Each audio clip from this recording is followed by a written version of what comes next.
할렐루야. 오늘 많이 더우셨죠? 고생하셨습니다. 해가 지고 밤이 됐는데도 이 한낮의 열기가 가시지를 않는 것 같아요. 잠언 말씀에 먼 땅에서 오는 좋은 기별은 목마른 사람에게 냉수와 같으니라 라는 말씀이 있습니다.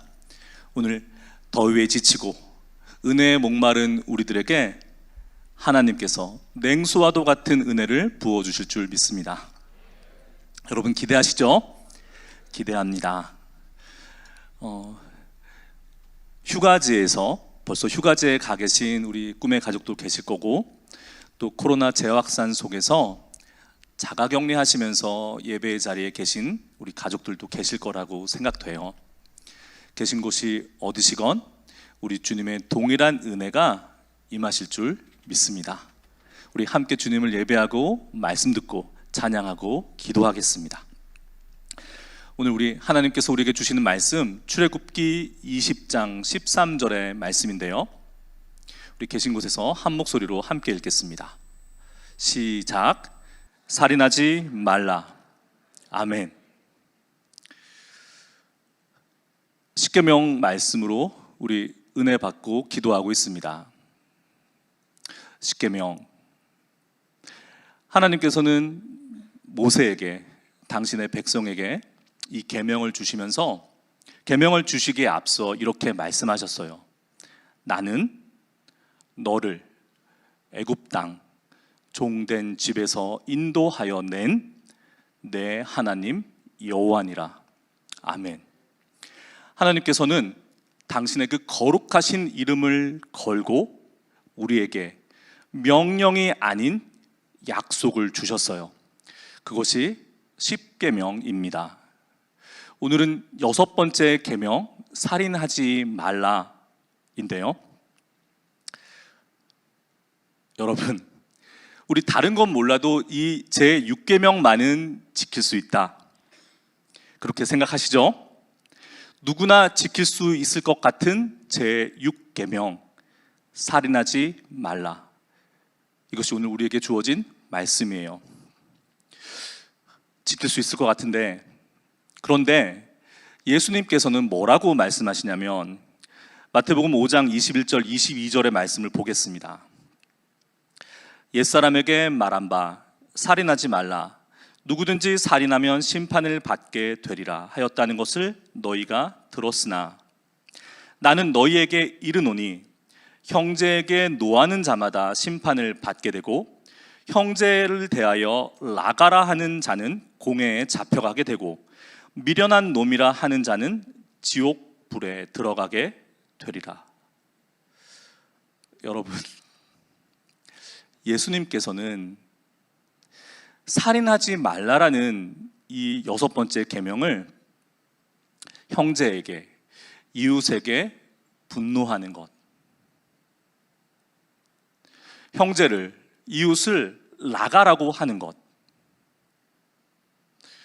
그리고 미련한 놈이라고 하는 것조차 살인하는 것이라고 말씀하세요. 화내는 것, 바보라고 하는 것, 100번 양보해서 그래 요즘은 인격이 중요하니까 인격 살인도 살인이지 라고 새길 말씀이 아닙니다.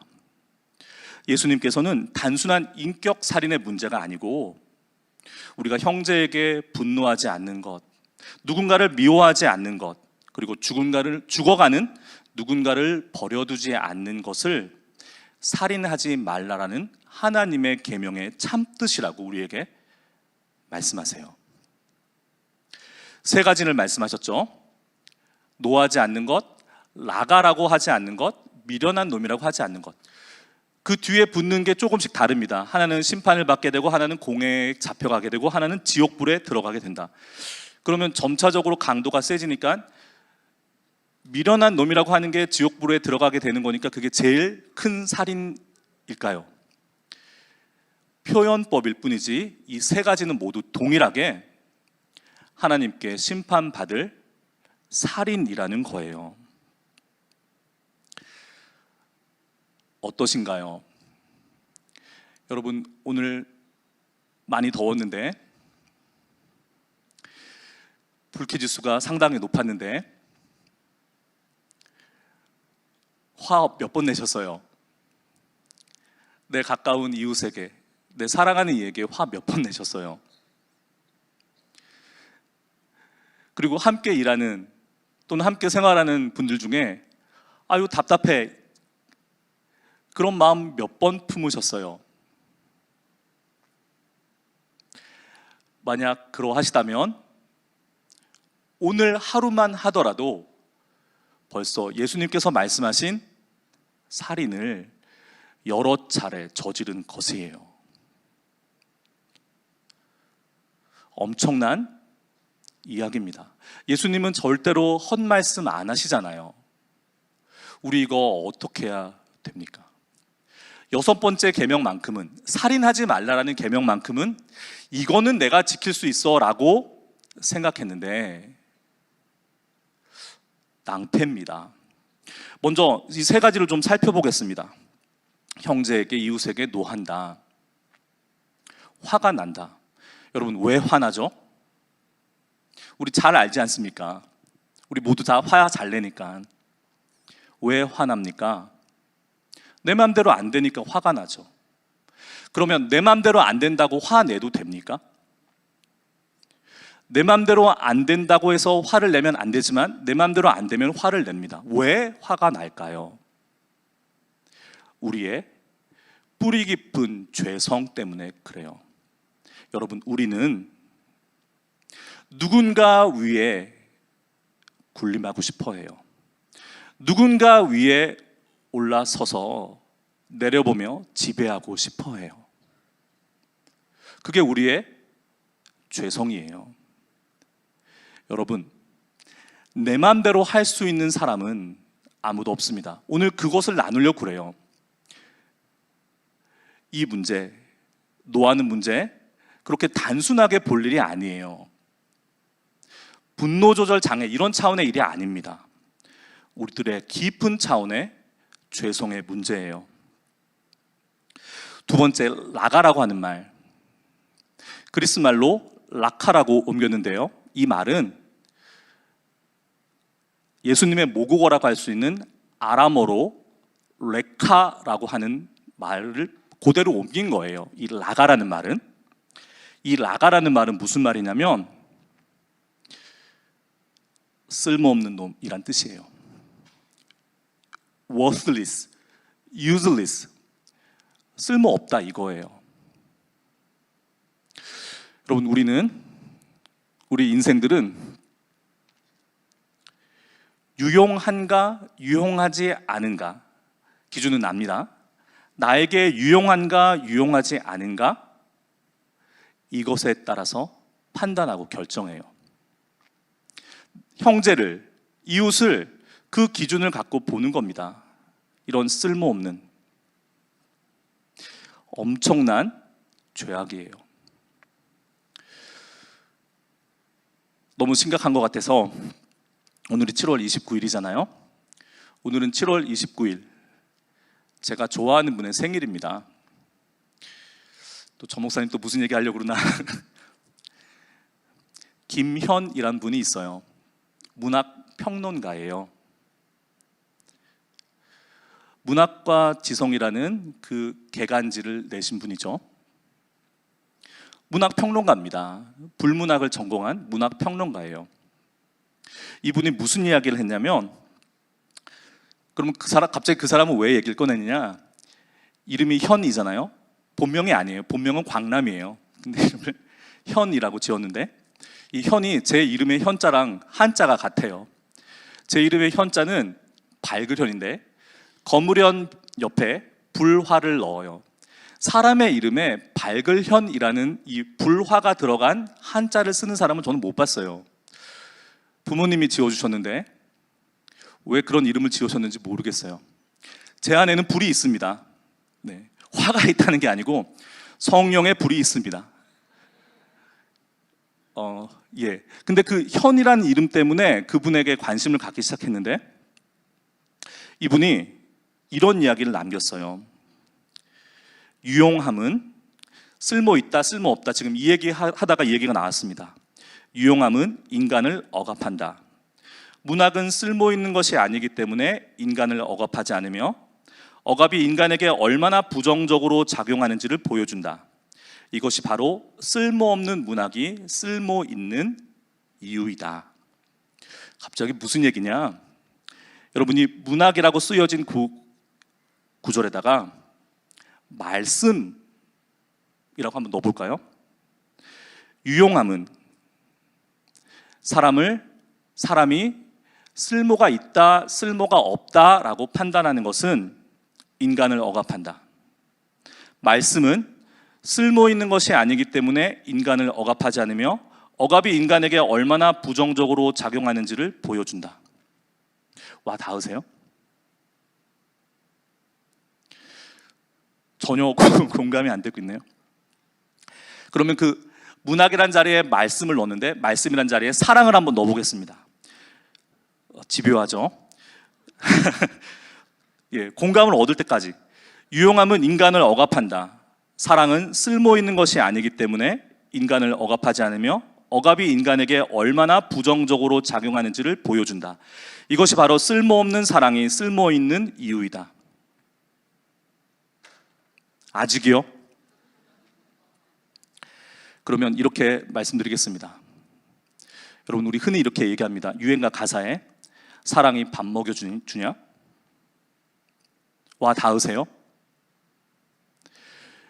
우리가 사람을 가르는, 평가하는 기준은 쓸모 있는가, 쓸모 없는가를 말하는 거예요. 말씀이 밥 먹여주냐? 교회 나가는 것 반대하는 가족들에게 한 번쯤은 들어보셨을 말씀 이야기죠. 그때 뭐라고 대답하셨어요? 말씀이 밥 먹여줍니다. 그리고 교회 나오셨잖아요. 여러분, 이렇게 세상 사람들은 하나님 말씀을, 사랑을 쓸모없다고 봐요. 그럼 뭐가 쓸모 있느냐? 당장 나에게 먹고 사는 것, 나에게 먹고 사는 데 있어서 유익을 주는 것, 그리고 앞서 말씀드린 대로 남보다 조금 더 높아져서 남 위에 있는 데 도움이 되는 것, 그것을 유용하다고 합니다. 말씀에, 사랑에 비춰 봐야 그것이 얼마나 죄악된 상태이며 얼마나 위험한 길에 서 있는지를 알 수 있게 돼요. 형제를, 이웃을 라가라고 한단 말이죠. 이런 쓸모없는 사람, 살인입니다. 그 사람은 하나님께서 사랑하셔서 세상에 내신 존재예요. 하나님이 사랑하시는 존재입니다. 근데 그 존재가 나에게 쓸데 있다 없다라는 말도 안 되는 기준에 따라서 이런 쓸모없는, 살아라, 살아내라, 존재하여라 라고 하나님께서 말씀하셨기 때문에 사는 거예요. 그게 생명입니다. 생명을 오늘 한자 많이 얘기하는데요, 우리 한자로 한번 풀어볼까요? 날생자에다가 목숨명, 명령할 명자예요. 살아라라는 명령이 생명입니다. 하나님께서 살아라 했기 때문에 사는 거예요. 근데 그 존재 이유가 하나님에 근거하는 나의 형제를, 나의 이웃을 쓸모 있다, 쓸모 없다를 내가 판단하고, 쓸모 없다, 라가. 이것은 단순한 인격 살인이 아니라 진짜 살인입니다. 예수님 말씀이 그것이에요.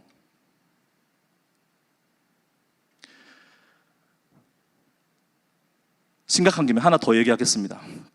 세 번째가 미련한 놈이라 하는 자, 지옥불에 들어간다. 미련한 자, 바보라고 하는 건데요, 구약 성경엔 말이죠, 이 표현, 미련한 자, 이거는 언제 쓰는 말이냐면 하나님을 거부하는 사람들을 이렇게 표현해요. 미련한 자, 성경이 말하는 미련한 자, 어리석은 자라는 것은 하나님을 거부하는 사람들, 이게 성경의 미련한 자예요. 그런데 예수님께서 이 미련한 자라는 표현을 쓰세요. 마태복음 23장 17절에 율법사들과 바리새인들을 향해서 You blind fools, 이런 눈먼 바보들이라고 말씀하세요. 예수님께서요. 그러면 예수님께서는 그 바리새인들을 뭐라고 본 겁니까? 하나님을 거부하는 자라고 보신 거예요. 바리새인.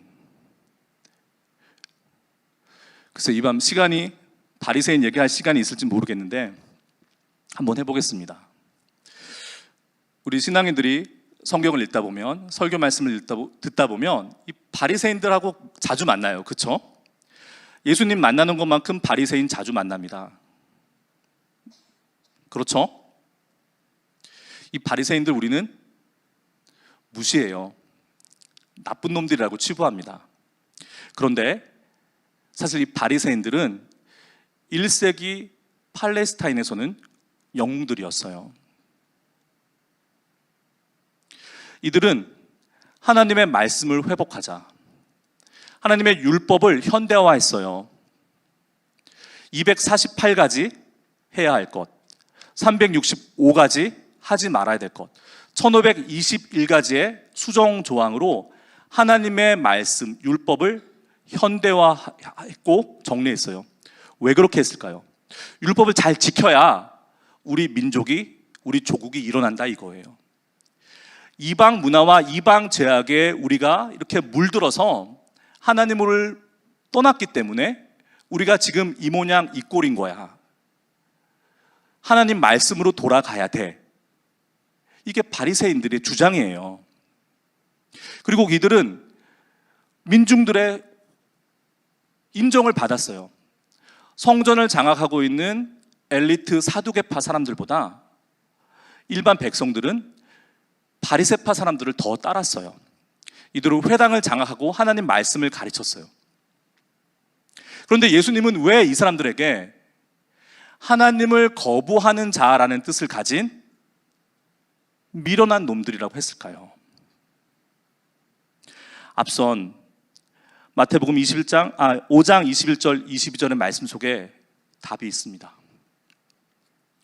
형제에게 노하는 자, 바리새인들이에요. 왜 노합니까? 우리가 정리한 율법대로 율법을 지키지 않는다고 노하는 겁니다.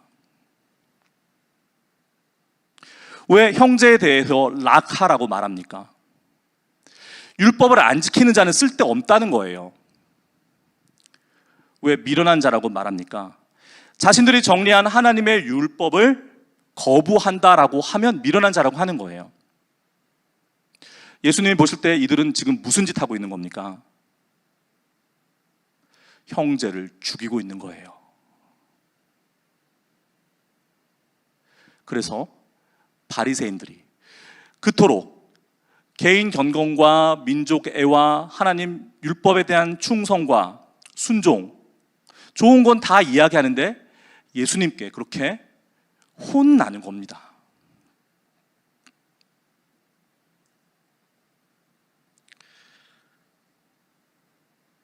살인하지 말라.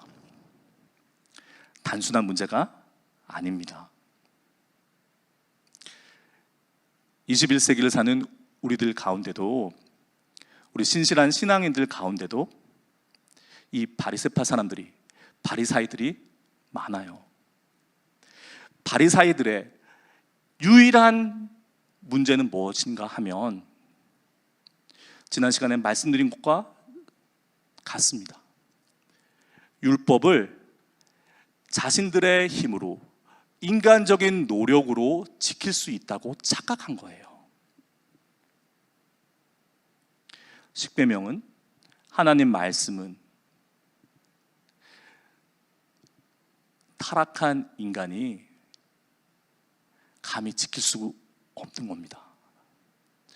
율법은 밖에서부터 오는 경건 생활로, 보이는 경건함으로 지켜질 수가 없는 거예요. 하나님 말씀은 안에서부터, 나에게 구주로 오신 성령께서 내 안에서부터 나를 변화시켜서, 나를 성령의 사람 되게 하셔서 나의 삶 속에서 자연스럽게 열매로 맺어지게 되는 겁니다. 바리사이들은 이 점을 놓쳤어요. 말씀으로 돌아오겠습니다. 노하는 것, 락하라고 하는 것, 바보라고 하는 것, 그 속에는 판단과 정죄와 저주가 들어있어요.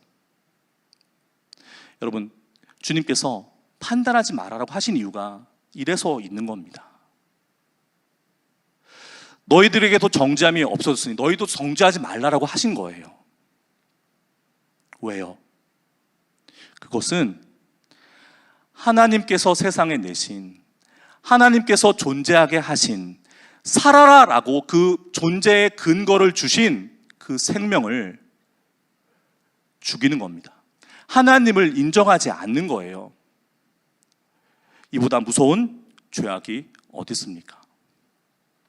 하나님께서 사람을 내시면서 창세기 말씀에 하나님이 자기 형상 곧 하나님의 형상대로 사람을 창조하시되 남자와 여자를 창조하시고 하나님이 그들에게 복을 주시며 하나님이 그들에게 이르시되 생육하고 번성하여 땅에 충만하라 말씀하셨습니다.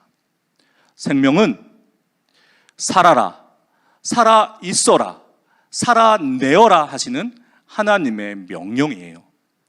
예수님은 이에 더해 이렇게 말씀하셨습니다. 요한복음 10장 10절에 도둑이 오는 것은 도둑질하고 죽이고 멸망시키려는 것뿐이요 내가 온 것은 양으로 생명을 얻게 하고 더 풍성히 얻게 하려는 것이라. 아멘. 하나님은 우리에게 생명을 주셨고 예수님은 우리가 받은 그 생명을 더 풍성히 누리도록 하시기 위해서 우리에게 오신 것입니다. 여러 해 전에 미국 드라마 프리즌 브레이크라는 드라마가 있었어요. 여러분 기억하시죠? 정확히 그 스토리가 기억은 나지 않지만 이런 겁니다. 이 주인공 마이클 스코필드, 우리나라에선 서코필이라는 그런 애칭도 있었잖아요. 형이 누명을 쓰고 감옥에 가요. 그 감옥은 도저히 빠져나올 수 없는, 한번 들어가면 도저히 빠져나올 수 없는 그런 철통가도 같은 감옥이에요. 동생이 형을 그 감옥에서 빼낼 유일한 방법은 내가 감옥에 들어가서 형과 함께 그 감옥을 탈옥하는 것이다 라고 판단하고 그 감옥의 내부 지도, 탈출 루트를 자기 몸에 문신으로 새기죠. 그리고 감옥에 들어갑니다. 그리고 형과 함께 탈출에 성공해요.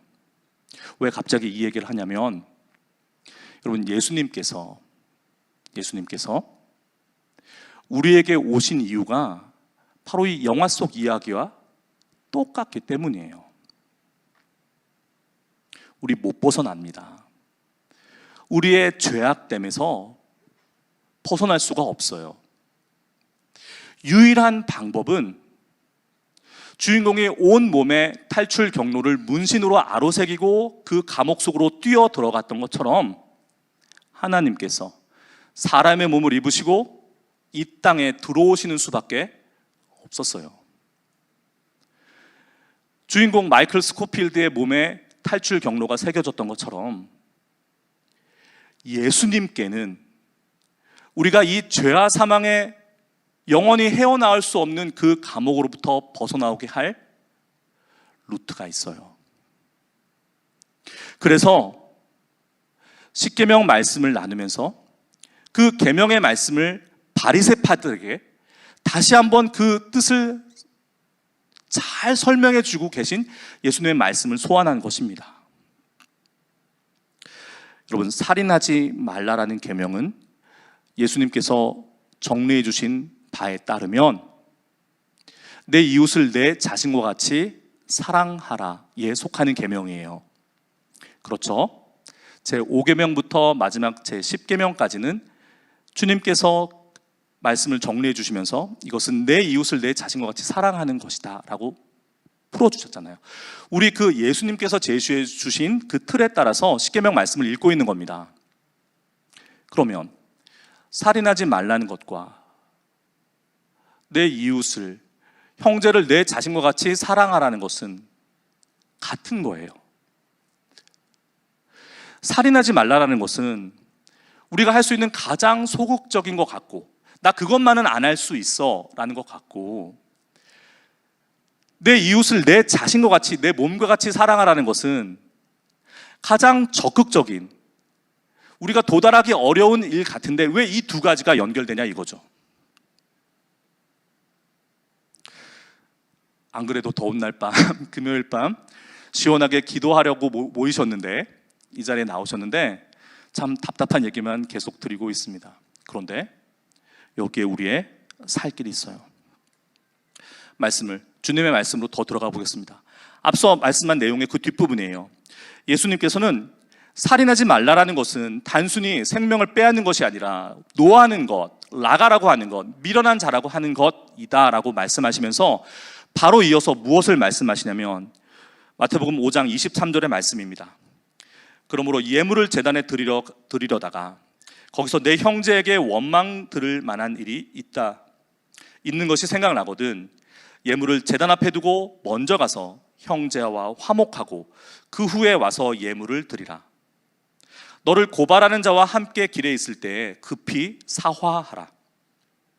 그 고발하는 자가 너를 재판관에게 내어주고 재판관이 우리에게 내어주어 옥에 가둘까? 옥리에게 내어주어 옥에 가둘까 염려하라. 진실로 너에게 이르노니 내가 한 푼이라도 남김이 없이 다 갚기 전에는 결코 거기서 나오지 못하리라. 무슨 말씀입니까? 살인하지 말라는 것은 형제에게 분을 품지 않는 것, 형제를 미워하지 않는 것, 형제를 쓸모없다 정죄하지 않는 것, 미련한 자라 저주하지 않는 것인데, 그것은 단순히 소극적인 의미에서 형제에게 그렇게 내가 하지 않는다, 소위 말하는 부작위에 머무르는 것이 아니라 거기서 한 걸음 더 나가서 적극적으로 방금 전에 읽은 23절과 26절까지의 말씀을 한마디로 말하면 무엇입니까?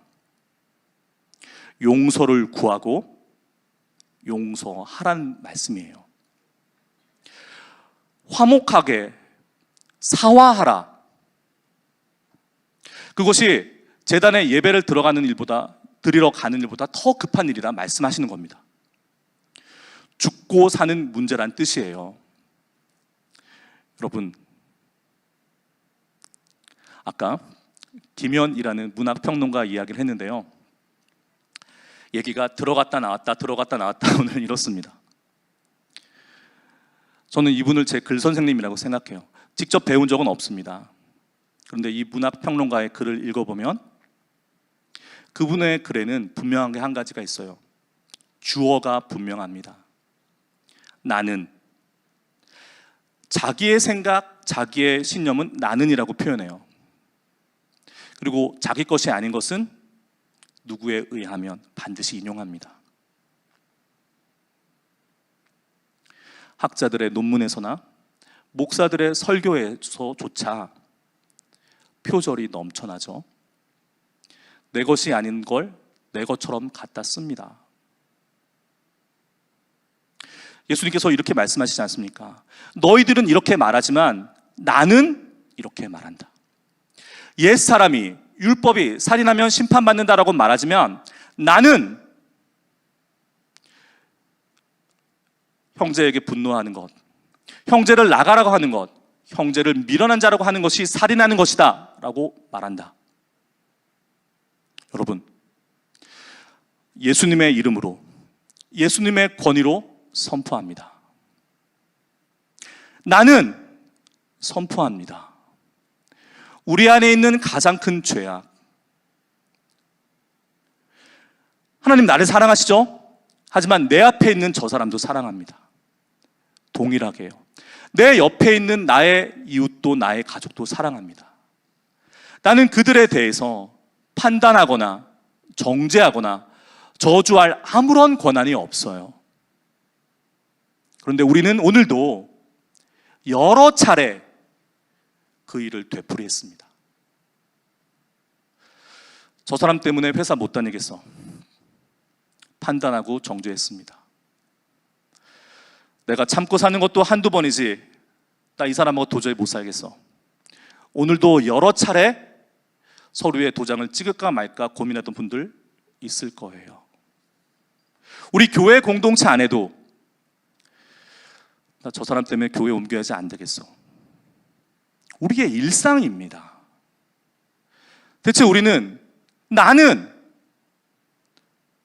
오늘도 이러고 있는 거예요. 프리즌 브레이크. 우리가 매여 있는 감옥을 부수기 위해서 예수님이 오신 겁니다. 예수님은 그 감옥을 부수셨어요. 더 이상 우리를 올가맬 감옥은, 죄의 감옥은 없습니다. 그런데 여전히 그 죄의 권세가, 없어진 죄의 권세가 있는 것처럼 죄에게 종로로 타는 것이 우리들 인생들이에요. 그래서 주님은 성령을 보내주신 겁니다. 죄의 권세로부터 자유하게 살라고. 여러분, 주님을 붙드셔야 돼요. 성령님을 붙드셔야 됩니다. 이것밖에 없어요. 십계명은 구원의 조건이 아니라 구원의 목표요, 우리의 정체성이다 말했습니다. 살인하지 않습니다. 예수 믿고 구원받은 사람은 살인하지 않아요. 또한 그렇게 살인을 저지르며 죽어가고 있는 사람들을 방관하지도 않습니다.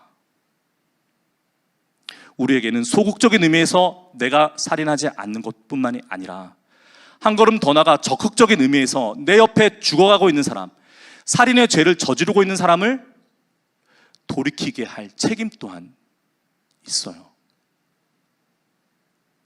우리 힘으로 할 수 있는 일이 아닙니다. 주님이 필요해요. 성령의 역사가 필요합니다. 오늘 날이 너무 더워서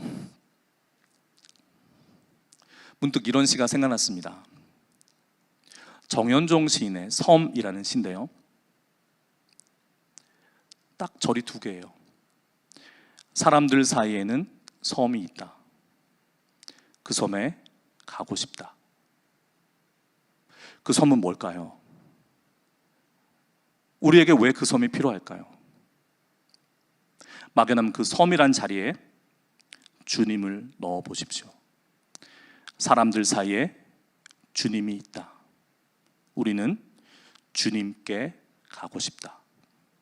여러분, 나와 내가 미워하는 저 사람 사이에 주님이 계시다는 것을 깨달으셔야 됩니다. 나는 주님을 통해 그 사람을 진정 만나고, 나는 주님을 통해 그 사람을 진정 사랑할 수 있어요. 그래서 우리는 주님이 필요한 겁니다. 6번째 계명, 살인하지 말라 였습니다. 기도하시겠습니다.